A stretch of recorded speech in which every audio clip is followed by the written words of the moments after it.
तो hello everyone, कैसे हैं आप लोग। आशा करते हैं आप लोग मस्त होंगे, स्वस्थ होंगे और अच्छे से पढ़ाई कर रहे होंगे। तो स्वस्थ है इसीलिए तो इस वीडियो को आप देख रहे हैं ना। आप पढ़ने के लिए मोबाइल तो उठाते हैं, लेकिन आपके सामने दिख जाता है शॉर्ट वीडियो, रील्स दिख जाता है, तो आप देखने लगते हैं रील्स। लेकिन रील्स आपको नहीं देखनी है, आपको क्या करना है, पढ़ना है। तो चलिए स्टार्ट करते हैं सवाल को। ये प्रश्नावली 3.5 का क्वेश्चन नंबर दूसरा नंबर है। इस सवाल में हमको क्या करना है कि आपको एक समीकरण दिया है, फिर एक दूसरा ये समीकरण दिया है। इसमें से आपको निकालना है के का मान। किस चीज का निकालना है? के का मान निकालना। देखिए यहाँ इसमें तो के है नहीं, लेकिन इसमें देखिए के है, यहाँ पर के है, यहाँ पर के। इस समीकरण में से आपको दोनों समीकरण की सहायता से आपको निकालना है के का मान निकालना है। लेकिन आप कैसे निकालेंगे? आपके सामने एक शर्त दिया हुआ है कि समीकरण का हल वैसा ही होगा जिस तरह आपका कोई हल नहीं होता है। समीकरण में 3 शर्त होते हैं। एक होता है अद्वितीय हल, एक होता है क्या, अपरिमित रूप से अनेक हल, एक होता है कोई हल नहीं होगा। तो इसको उसी शर्त से निकालना है कि कोई हल नहीं होगा। तो कोई हल नहीं होगा, इसका शर्त पहले समझ लीजिए। यहाँ पर होता है कि a1 बटा में a2 बराबर b1 बटा में b2 और नॉट इक्वल टू c1 बटा में c2 होता है। यही होता है। तो हमें जब इसको a1 बटा a2, b1 बटा b2, c1 बटा c2 लेना पड़ेगा, तो हमें क्या निकालना पड़ेगा? हमें निकालना पड़ेगा a1 का मान, a2 का मान, b1 का मान, b2 का मान, c1 का मान, c2 का मान। तो हम कैसे निकालेंगे? इस समीकरण से हम क्या निकाल लेंगे? इन सब का मान निकाल लेंगे, या फिर क्या रखेंगे? इसी शर्त पे हम लोग रखेंगे। तो सबसे पहले आइए हम निकालते हैं कैसे निकालेंगे a1 का मान, कैसे a2 का मान निकालेंगे। तो यहाँ पर देखिए ये समीकरण नंबर जो पहला आपको दिख रहा है, पहला समीकरण से a1 b1 c1 निकालेंगे और दूसरा समीकरण से क्या निकालेंगे? a2 b2 c2 निकालेंगे, क्योंकि दूसरा समीकरण है। अब क्या करना है कि यहाँ पर देखिए x के साथ जो रहेगा वो होगा a1 का मान, y के साथ जो नंबर रहेगा वो होगा b1 का मान, अंक में जो रहेगा वो होगा c1 का मान। ठीक, अब यहाँ पर आ जाइए कि इस x के साथ जो है वो हो जाएगा क्या? a1 का मान हो जाएगा, और y के साथ जो रहेगा वो हो जाएगा b2 का मान हो जाएगा। तो सॉरी, यहाँ पर a1 नहीं होगा, a2 होगा, क्योंकि दूसरा समीकरण है। यहाँ पर a1 निकल चुका है। उसके बाद यहाँ पर देखिए ये अंक में है, इसमें x y नहीं है। तो जब इसमें x y नहीं है तो ये हमारा हो जाएगा वैल्यू, क्या हो जाएगा? C2 का वैल्यू हो जाएगा। अब देखिए कितना आसानी से हम लोग ने क्या कर लिया, इसको देख लिया कि कौन a1 a2 b1 b2 c1 c2 है। अब इतना निकालने के बाद हम क्या करेंगे कि समीकरण का शर्त है कि कोई हल नहीं होगा। तो कोई हल नहीं होगा तो इसका शर्त क्या होगा? यहाँ पर लिखेंगे समीकरण का कोई हल नहीं है। समीकरण के कोई हल नहीं है तो वही हम लिख लेंगे, क्योंकि आपको सवाल में ही कह रहा है कि कोई हल नहीं है। तो कोई हल नहीं है, इसका हम शर्त लिख लेंगे, कोई हल नहीं है। ठीक है, तो कोई हल नहीं है, इसका शर्त ये होगा, ये वाला कंडीशन जब भी फॉलो करेगा समीकरण, तो समीकरण का वैसा ही स्थिति आएगा जैसा कि कोई हल नहीं होता है। तो हम इसको उतार लेंगे यहाँ पर। तो आ जाएगा, क्या हो जाएगा? a1 बटा में a2 हो जाएगा बराबर b1 बटा में b2 हो जाएगा, अब बराबर में क्या हो जाएगा? c1 बटा में c2 हो जाएगा। अब हमें क्या करना भाई? नहीं करना है क्या? कोई हल नहीं कि यहाँ पर तो पहले लगाओ, तो लगा लिया हमने, ठीक है, चलिए कोई बात नहीं। अब क्या करेंगे यहाँ पर कि हमें रखना है क्या? a1 a2 का मान, b1 b2 का मान, c1 c2 का मान रखना पड़ेगा, क्योंकि आपको ये सवाल है, इसका ये कंडीशन है। अब हम आ जाते हैं किस पे? यहाँ पे कि हमें क्या है, देखिए a1 का मान क्या है? 3 है, तो हम लिख लेंगे क्या? 3। और a2 का मान क्या है? 2k - 1 है, तो यहाँ पर लिख लेंगे क्या?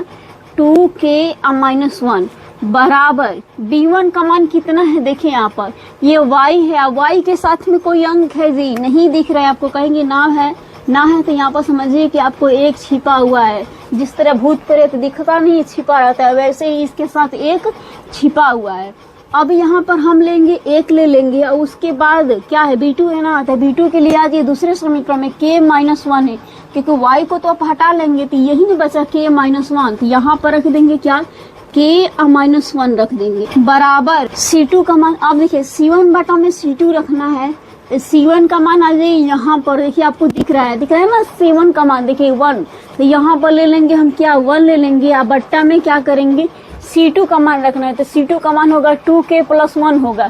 तो यहाँ पर रख देंगे क्या 2k और प्लस में 1 रख देंगे। अब इसके आगे हमें क्या करना है, तो आप कहेंगे कि यहाँ पर तो लगाना है, आपको भूल ही गई, तो आपको नहीं बोलना है लेकिन हम लगा दे रहे हैं, ठीक है। यहाँ पर क्या लगा देते हैं, नॉट इक्वल टू लगा देते हैं, क्योंकि नॉट इक्वल टू शर्त में है, काट देंगे b1/b2 और c1/c2 की जगह पर काट देंगे। तो जब यहाँ पर थोड़ा सा देख लीजिए कि ये आपस में जब हम बराबर नहीं है तो हम इस समीकरण को यहाँ तक का हम बराबर नहीं कर सकते हैं। बात समझ में आ रही है आपको, कि जब ये एक k बटा में k minus 1 not equal to 1 बटा में 2k प्लस 1 ये बराबर नहीं है, तो जब ये बराबर नहीं है तो हम इन दोनों को आपस में बराबर नहीं कर सकते हैं, ठीक है।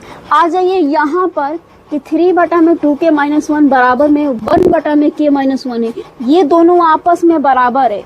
तो हमें क्या करेंगे कि जब ये दोनों आपस में बराबर है तो हम इतना के बराबर इतना लेके या क्रॉस मल्टीप्लाई गुणा कर लेंगे, तो आपको क्या निकलेगा, k का वैल्यू निकल के आ जाएगा। अब इसको कैसे हल करेंगे, तो इसको हल करना है सीधे ऊपर वाला से नीचे वाला गुणा और नीचे वाला से ऊपर वाला गुणा, क्योंकि ये भी बटा में और ये भी बटा में, और बटा को ऐसे ही तोड़ते हैं। अब देखिए यहाँ पर 3 से k माइनस 1 में गुणा कर देंगे, तो लिख दिए 3 से k माइनस 1 में गुणा कर देंगे, तो यहाँ पर लिखिए बाहर में 3 आई दो पद में है, तो लिख दीजिए k माइनस में 1, ठीक है, बराबर, क्योंकि बीच में बराबर। उसके बाद आपका 1 है ना, 2k माइनस 1, तो लिख दीजिए 1 और 2k माइनस 1 हो जाएगा, ठीक है।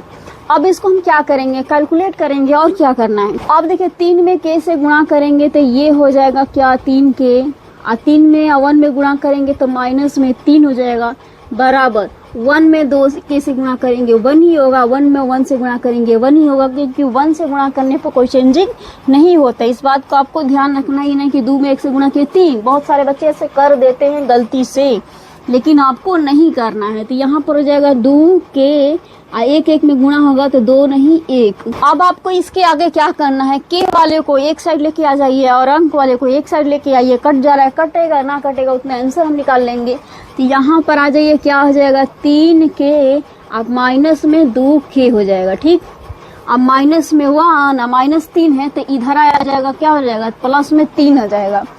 अब 3k में से 2k घटेगा, बचेगा क्या 1k बचेगा, बराबर में 3 में से 1 चला जाएगा, 2 बचेगा, यानी कि आपका वैल्यू कितना निकल गया, k की जगह पे 2 आ गया। अब 1 का मतलब कुछ होता नहीं है, अगर 1 का मतलब कुछ होता नहीं, 1k का मतलब कुछ नहीं होता है, तो यहाँ पर लिख देंगे क्या k बराबर में 1, 2 है ना, k बराबर लिख देंगे 2।